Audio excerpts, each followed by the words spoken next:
5 years, 5 Jahre. High five.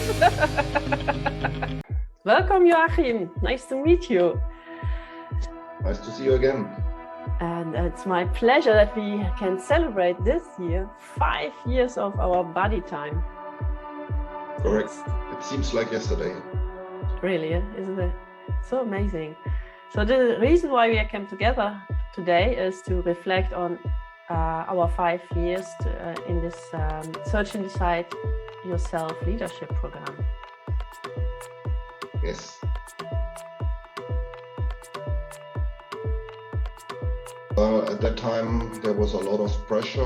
There was a lot of hectic, also with from the professional side, but also from the private side. And with that, I felt more to be driven than in the driving seat. I felt to be out of balance. So there was hectic around, and I really tried to find a way of getting back to balance, which means, just finding a way to calm down, to find out how to get become a human being again, and not only being driven by all the different expectations coming from the outside.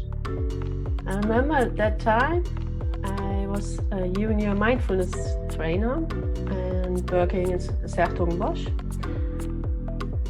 And I was eager to become an ambassador because I wanted to share mindfulness at the workplace.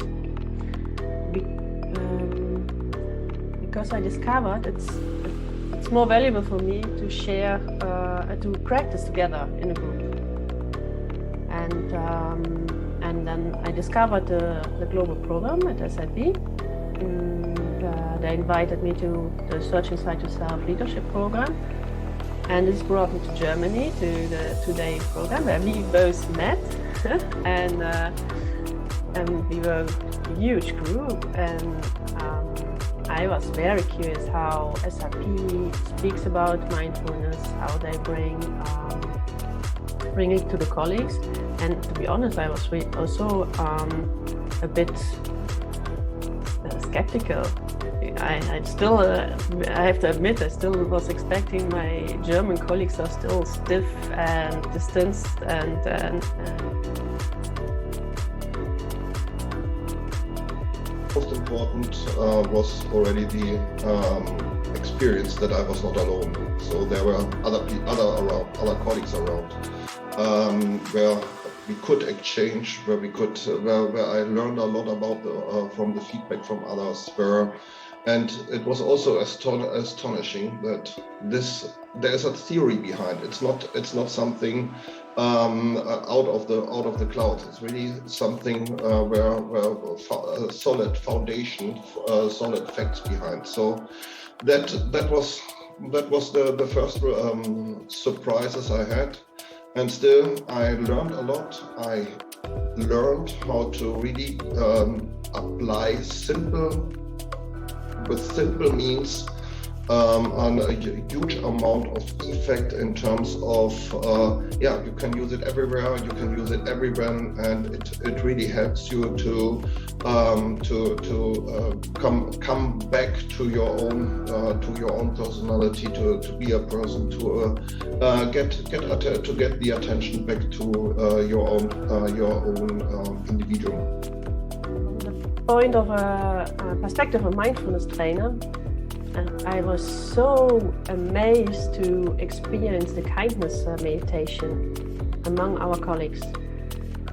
I haven't expected that it's possible to share such an intimate meditation, to sit in front of a colleague which I have never met before, and that it was I'm feeling safe and trustworthy to share the kindness and somehow love in more like respect, lots of respect in it, and a flavor of love. I didn't expect it at the workplace, no. And this was really so, wow, how do my colleagues dare to guide us in such a meditation? So this was,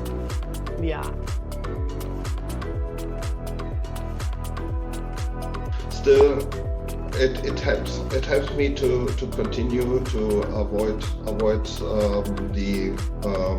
an overwhelming hectic. And why I'm continuing is also because it's easy. You can do it everywhere. You can do it at any time. You can take any opportunity. Waiting for a bus or sitting somewhere. It's easy if you have some simple seconds, minutes to just focus on your own.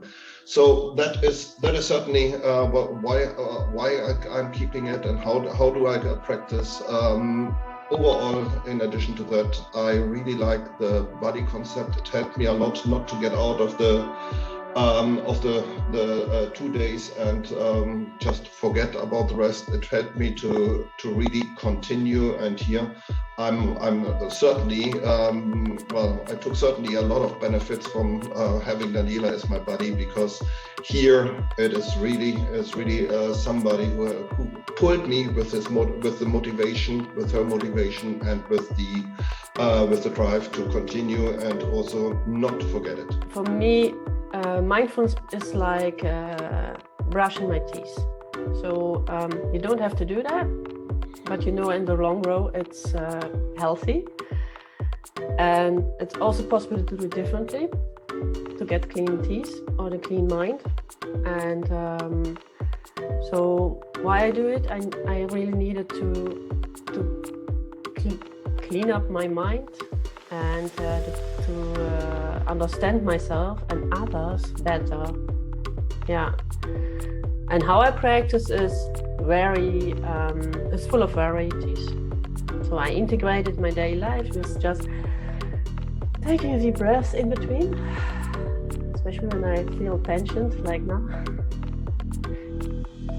And then also lots of formal practices like going to retreats and sitting in silence for a long row of days, and joining groups, which helps me a lot to focus and stick to the practice and get fueled and nurtured, inspired.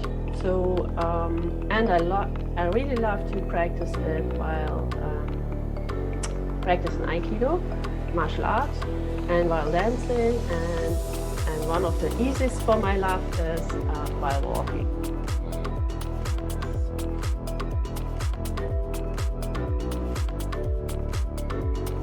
Everybody should try it, should be open and curious. I would certainly recommend to do it, to try it not alone, but in a group. So really, the group approach for me is important to understand that first you are not alone, but also to understand that everybody finds his own way. So that means it cannot be nothing can be done wrongly.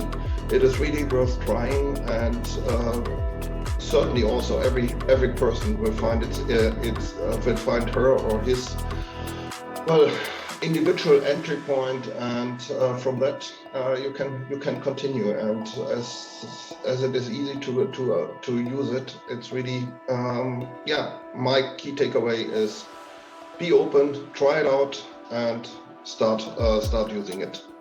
The thing is, dare to be vulnerable. Can you imagine to share weaknesses and sensitivity at the workplace, and what does that mean to you? And the classical reaction, or the initial reaction we all have, is either fighting, tension, or freezing, oh, I don't dare, or hiding, just flying. No. That's the last thing you want to do. So developing the courage to be vulnerable at the workplace or any place you're in your life, this takes courage. My practice was Aikido, 25 years, training courage, overcoming my fears and my initial reactions. And then I moved into mindfulness, where I developed those skills. But I wish everybody find a way to practice overcoming those 3 stress reactions: fight, flight, freeze, with sharing, vulnerability, and developing courage. This is bravery. Be brave.